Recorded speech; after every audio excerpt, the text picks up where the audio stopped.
떳떳하게 보여줄 수 있을 것 같은 생각이 드는 너무나 좋은 이야기이고 비록 제가 불교지만 종교와 관계없이 베드로의 건가요? 아니요 저는 디켄스 찰스 디켄스. 찰스 디켄스의 역할을 이제 제가 했는데 뭐 사실 종교적인 이야기에 국한시킬 것이 아니고 정말 어떤 좋은 역사 속의 어떤 우리가 알아두면 좋을 역사 속의 인물이고 그런 또 이야기이기 때문에 아이와 함께 가서 볼 수 있겠다는 생각으로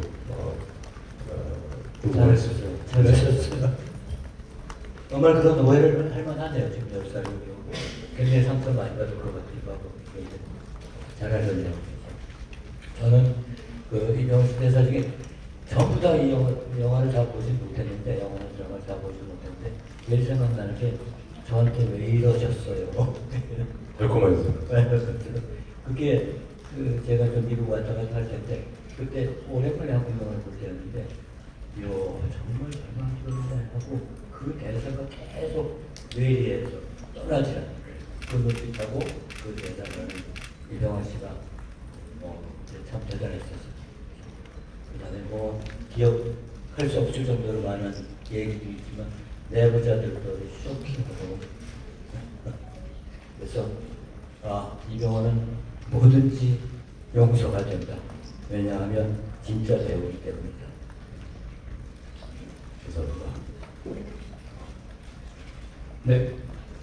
그럼 다음은 바로 질의응답 순서로 넘어가겠습니다. 질문 있으신 기자분들은 손을 들어주시면 저희 스태프가 마이크를 전달해 드리겠습니다. 기자간담회 이후에 포토타임을 진행할 예정이니 촬영 기자님들은 참고 부탁드리겠습니다. 그럼 질문 있으신 기자분들 손 들어주십시오. 네, 여기.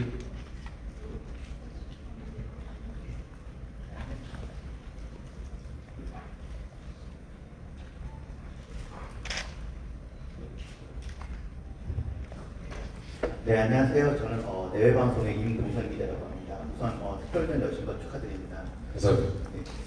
이번에 아무래도 특별전을 이제 특별전에서 상영된 영화를 이제 배우님께서 고르시면서 아마 이제 근 한 30년 정도의 30몇 년간의 연기 그리고 영화에 대해서 좀 복기를 하는 시간이 있지 않았을까 하는 생각이 듭니다.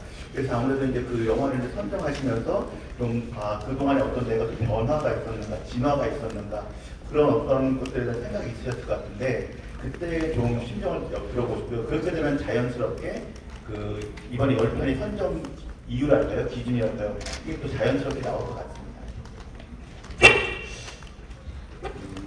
기준이랄 것은 뭐 특별하지 않은 것 같아요. 그냥 제가 좋아했던, 제가 찍었던 영화들 중에서 제가 개인적으로 좋아했던 그런 점이 일단 가장 크게 영향을 미쳤고 또 어떤 의미가 있는 이 영화는 나한테 내 영화 인생에 지금까지 영화 인생에 있어서 어떤 의미가 있었다 그런 의미 있는 작품들을 또 선정을 했었고 또 10편의 영화를 선정을 해야 되다 보니까 그 안에서 좀 다양한 장르와 또 다양한 캐릭터를 골고루 보여주고 싶다라는 뭐 그런 정도의 것들을 감안하면서 영화 선정을 해봤습니다. 네, 다음 질문 받겠습니다. 저쪽에 이제 외국 기자분.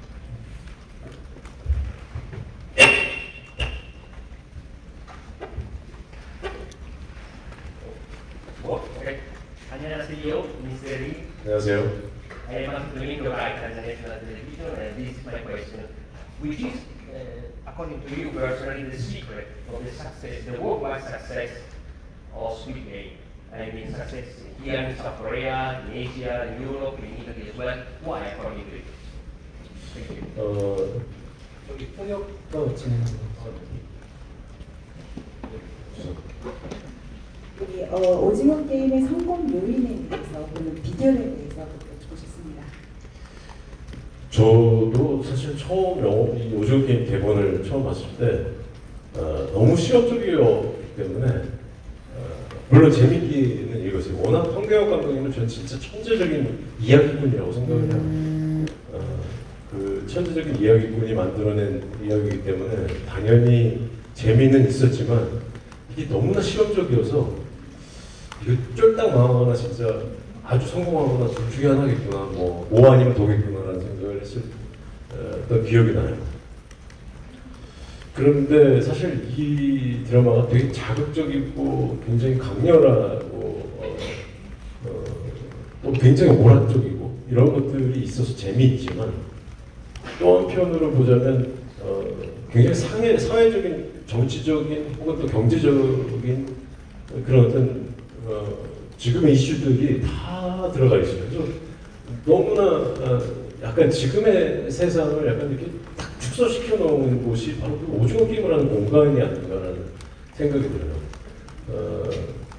굉장히 한국적인 한국의 제가 어렸을 적 놀았던 그 진짜 전통적인 아이들의 놀이를 소재로 했음에도 불구하고 그리고 한국의 문화를 진짜 진하게 보여주는 그런 어떤 전 드라마 중에 하나라고 생각하는데도 불구하고 문화와 언어가 다른 진짜 전 세계에서 이렇게까지 많은 사람들이 사랑을 하고 너무나 재미있게 이걸 봐준다는 것은 어쩌면 그들도 함께 나누고 있는 문제들이 아닌가라는 생각이 들었어요. 그런 사회적인, 정치적인 어떤 이슈들을 함께 자기들도 공감하고 또 사실은 그런 여러 가지 이슈가 있지만 이 전체 이야기의 가장 큰 주제랄까 혹은 우리가 나눴으면 생각해봐야 할 부분은 인간성에 관한 문제라고 저는 생각을 해요. 그 인간성의 부재에 대한 것을 지금 전 세계 모든 사람들이 함께 절실하게 느끼고 있는 부분이 아닌가. 그렇기 때문에 그들도 이 안에 푹 빠져서 이 작품을 볼 수 있지 않았나라는 생각이 들어요. 네, 다음 질문 받도록 하겠습니다. 가운데 흰옷 입은 기자.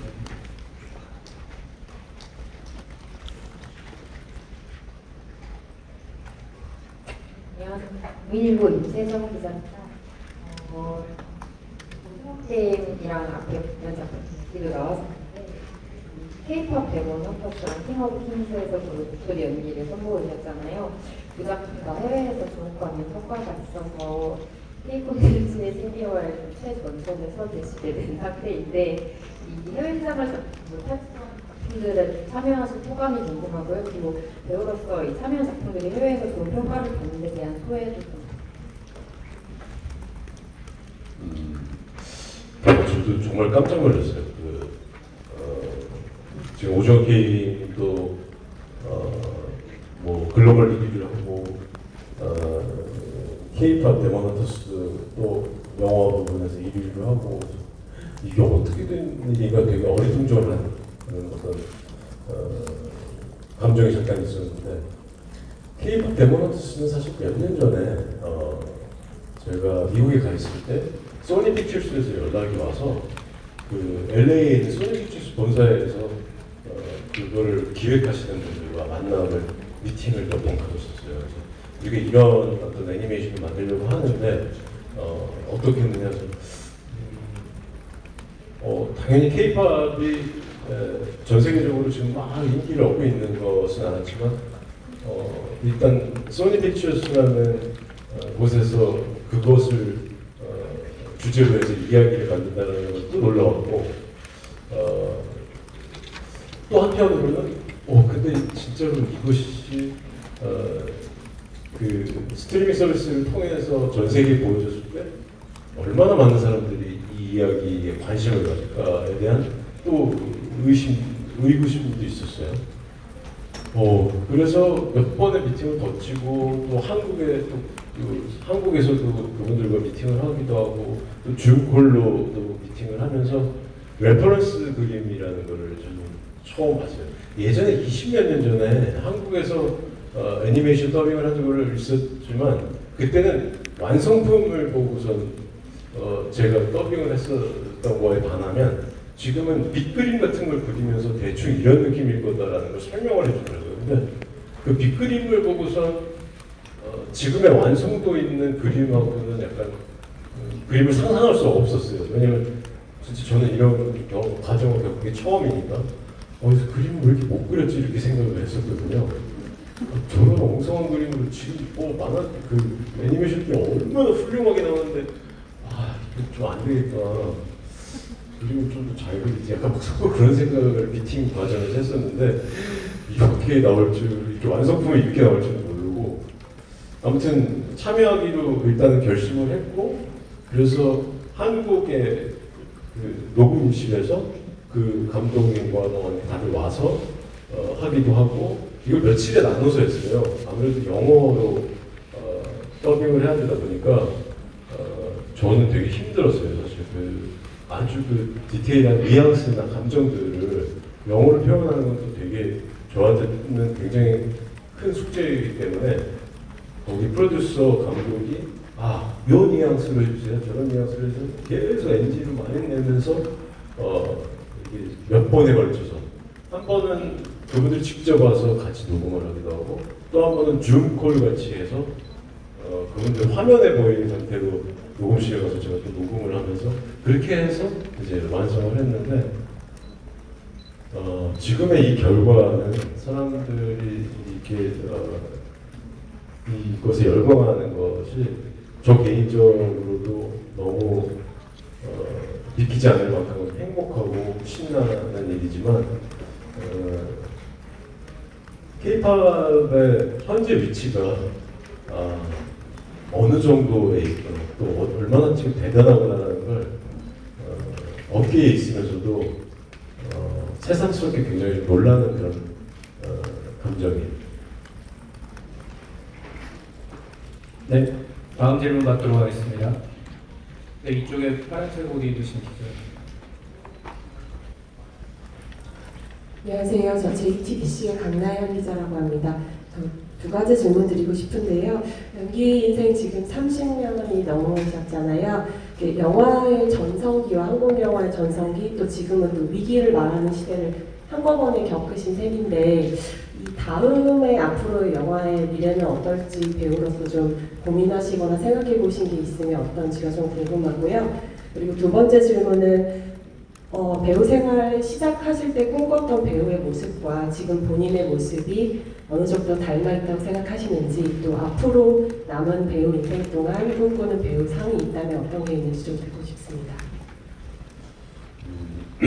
지금 이제 함께 작업을 하는 영화인들을 볼 때마다 늘 빠지지 않는 주제가 사실은 지금의 영화의 위기와 또 극장의 위기에 대한 이야기가 빠지지 않고 늘 얘기를 나누는 소재가 됐어요.